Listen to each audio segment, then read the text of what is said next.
मित्रों नमस्कार। स्वागत है आप सभी का सोहन इंस्टीट्यूट में। आज चाइल्ड डेवलपमेंट में हम लोग शिक्षण के कुछ विविध प्रश्नों को देखेंगे। आइए पहले क्वेश्चन के साथ क्लास को शुरू करेंगे। कह रहा है शिक्षण के आधार पर इसके कितने चर हैं? अर्थात आपको बताना है शिक्षण के कितने चर हैं। ऑप्शन ए में दिया है 1, बी में दिया है 2, ऑप्शन सी में दिया है 3 और डी में दिया है 4। देखिए, बीओ स्मिथ ने शिक्षण के 3 चर बताए हैं: शिक्षक, शिक्षार्थी और पाठ्यक्रम। और बता दें कि बीओ स्मिथ ने शिक्षक को देखिए स्वतंत्र चर माना है, शिक्षार्थी को आश्रित चर माना है और पाठ्यक्रम को उन्होंने मध्यस्थ चर माना है। इस प्रकार से आपका देखिए पहले प्रश्न का सही आंसर होगा ऑप्शन नंबर सी। शिक्षण के 3 चर बताए हैं बीओ स्मिथ साहब ने: शिक्षक, शिक्षार्थी और पाठ्यक्रम। पहले प्रश्न का सही उत्तर होगा ऑप्शन नंबर सी। आइए दूसरे प्रश्न पर चलेंगे। स्मिथ ने शिक्षण की त्रिध्रुवी प्रक्रिया में कार्यवाहक किसे माना है? शिक्षक को, शिक्षार्थी को, पाठ्यक्रम को या फिर अभिभावक को? देखिए स्मिथ ने देखिए अभी हमने बताया शिक्षक को उन्होंने स्वतंत्र चर माना था और देखिए जो स्वतंत्र होगा वही कार्यवाहक होगा। दूसरे प्रश्न का सही उत्तर होगा ऑप्शन नंबर ए। स्मिथ ने शिक्षण की त्रिध्रुवी प्रक्रिया में कार्यवाहक माना है शिक्षक को।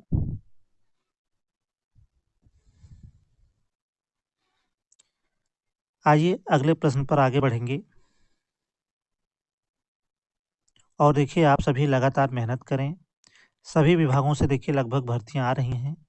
सिर्फ देखिए यूपी टेट का नोटिफिकेशन रुका हुआ है और सुपर टेट का नोटिफिकेशन रुका हुआ है, जो कभी भी आ सकता है। आप लोग अपनी तैयारी में लगे रहें, निरंतर आप लोग अभ्यास करते रहें। चलिए तीसरे क्वेश्चन के लिए आप लोग उत्तर करेंगे।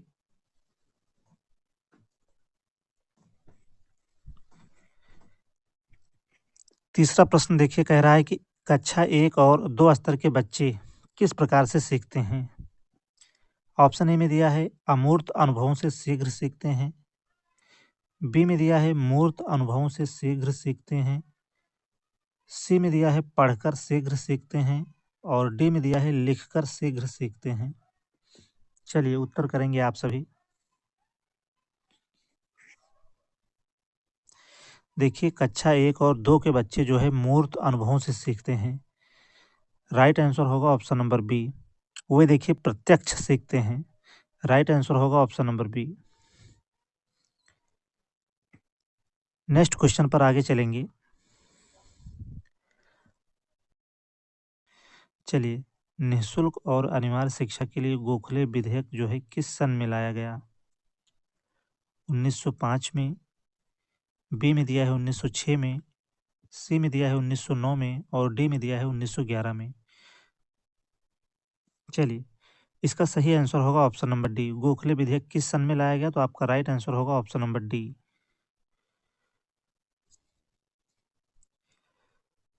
नेक्स्ट क्वेश्चन देखेंगे।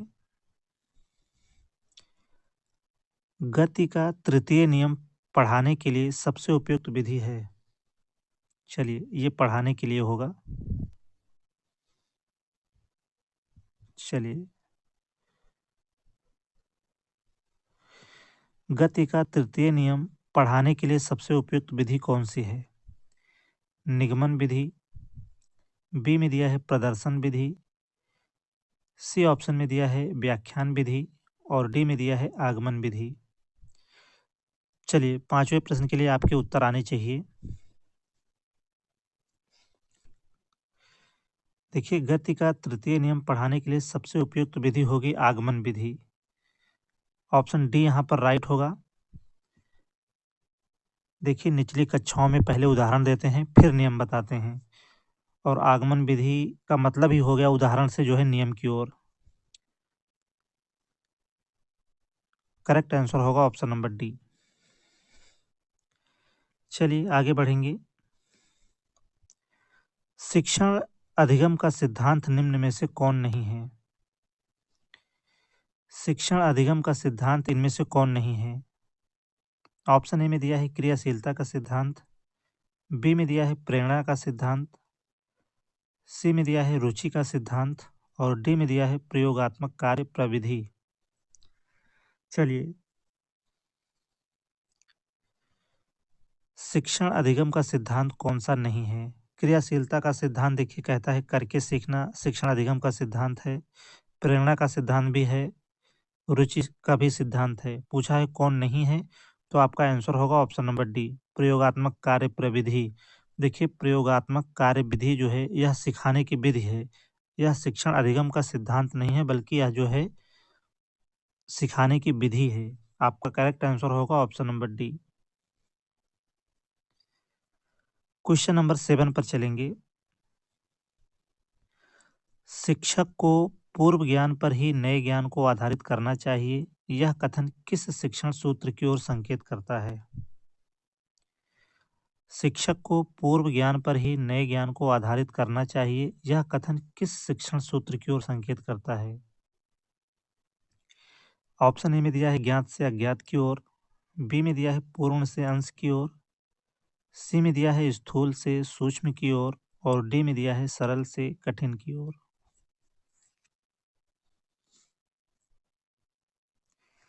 देखिए, बच्चा जो जानता है उससे जोड़कर पढ़ाइए। जैसे बच्चा आम को जानता है, आ को नहीं जानता लेकिन आम को जानता है, तो आम से जोड़कर जो है बच्चे को आ सिखाइए। यही कह रहा है प्रश्न, पूर्व ज्ञान पर ही नए ज्ञान को आधारित करना चाहिए, यह कथन किस शिक्षण सूत्र की ओर संकेत करता है? तो आपका करेक्ट आंसर होगा ऑप्शन नंबर ए, बच्चा जो जानता है उससे जोड़कर उसे बताइए। राइट आंसर होगा ऑप्शन नंबर ए। आइए 8वें प्रश्न पर चलेंगे। 8वां प्रश्न देखिए कह रहा है निम्न में से कौन सा तालीम शिक्षण का स्तर नहीं है?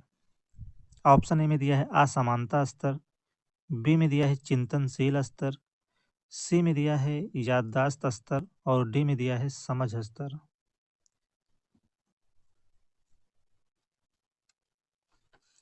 चलिए, 8वें प्रश्न के लिए देखिए आप लोग उत्तर करेंगे। इनमें से कौन सा जो है तालीम शिक्षण का स्तर नहीं है? देखिए, समझ स्तर को ही बोध स्तर कहते हैं और बोध स्तर को दिया है मॉरिसन ने। याददाश्त स्तर को हम लोग कहते हैं स्मृति स्तर, जिसे दिया है हर्बर्ट ने। और चिंतन स्तर यानी कि चिंतन स्तर को दिया है देखिए मॉरिस पी हंट ने। कौन सा तालीम शिक्षण का स्तर नहीं है? तो आपका आंसर होगा ऑप्शन नंबर ए, असमानता स्तर। यह कोई शिक्षण स्तर नहीं है। करेक्ट आंसर होगा ऑप्शन नंबर ए। आइए प्रश्न नंबर 9 देखेंगे।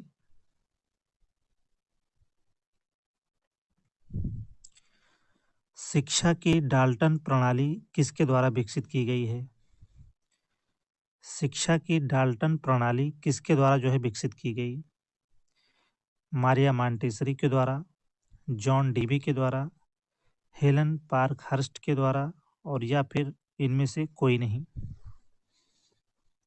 देखिए, आप सभी को सुपर टेट और यूपी टेट की कक्षाएं लगातार मिल रही हैं। समय देखिए आपके पास पर्याप्त है, आप लोग निराश ना हों, लगातार मेहनत करते रहें। ऐसा नहीं है कि भर्ती नहीं आएगी, अब कब आएगी ये नहीं पता है, लेकिन आप लोग पहले से जो है प्रिपेयर रहेंगे तो आपको देखिए आसानी होगी। इसलिए आप लोग अपने दोस्तों में भी क्लास को शेयर करें और आप खुद भी लगातार मेहनत करते रहें। आइए उत्तर करेंगे आप लोग, शिक्षा की डाल्टन प्रणाली किसके द्वारा विकसित की गई? देखिए, शिक्षा की डाल्टन प्रणाली जो है किसके द्वारा विकसित की गई? तो उत्तर होगा हेलन पार्कहर्स्ट के द्वारा। राइट आंसर होगा ऑप्शन नंबर सी।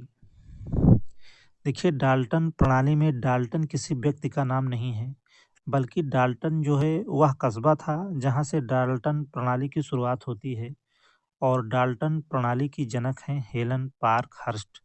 और बता दें कि डाल्टन प्रणाली को ठेका व्यवस्था भी कहते हैं।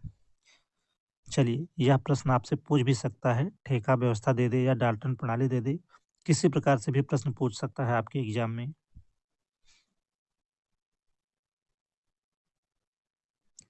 10वें प्रश्न के लिए आप लोग उत्तर करेंगे। शिक्षण की अनुमानी विधि किसके द्वारा विकसित की गई? डेकर के द्वारा, आर्मस्ट्रांग के द्वारा, हर्बर्ट स्पेंसर के द्वारा या फिर मुनरो के द्वारा? आप लोग 10वें प्रश्न के लिए उत्तर करेंगे। शिक्षण की अनुमानी विधि किसके द्वारा विकसित की गई? डेकर के द्वारा, आर्मस्ट्रांग के द्वारा, हर्बर्ट स्पेंसर के द्वारा या फिर मुनरो के द्वारा? देखिए, अनुमानी विधि किसके द्वारा विकसित की गई? तो हर्बर्ट स्पेंसर के द्वारा। करेक्ट आंसर होगा ऑप्शन नंबर सी यहाँ पर। और देखिए, हर्बर्ट स्पेंसर जो पेशे से प्रकृतिवादी थे, उन्होंने कहा अनुमानी विधि में हम अनुमान लगाते हैं और विविध सोच को वरीयता देते हैं। चलिए, किसने कहा था? तो हर्बर्ट स्पेंसर ने। राइट आंसर भी होगा हर्बर्ट स्पेंसर। अब आप लोग बताएंगे सेशन कैसा रहा। देखिए, 10 ही प्रश्न लिए गए थे। सेशन को देखिए बहुत छोटा रखा गया और ये देखिए जितने भी प्रश्न कराए गए, अगर आपने 10 प्रश्न देख लिए तो ये आपकी स्मृति में भी बने रहेंगे और देखिए प्रश्नों की सीरीज को और बढ़ाया जाएगा। आप लोग अपनी संख्या भी इंक्रीज कीजिए, दोस्तों में भी क्लास को शेयर करें, फेसबुक, व्हाट्सएप जो कुछ भी आपके पास है ग्रुप में भी शेयर करें। हमने आपको बताया कि सोहन इंस्टीट्यूट पर आपको सुपर टेट और यूपी टेट की क्लास जो है स्पेशली रूप से मिल रही हैं, इसलिए आप लोग लगातार इंस्टीट्यूट के साथ जुड़े रहें और अपने दोस्तों में भी क्लास को शेयर करते रहें। चैनल को आपने सब्सक्राइब नहीं किया है तो सब्सक्राइब ज़रूर कर लें।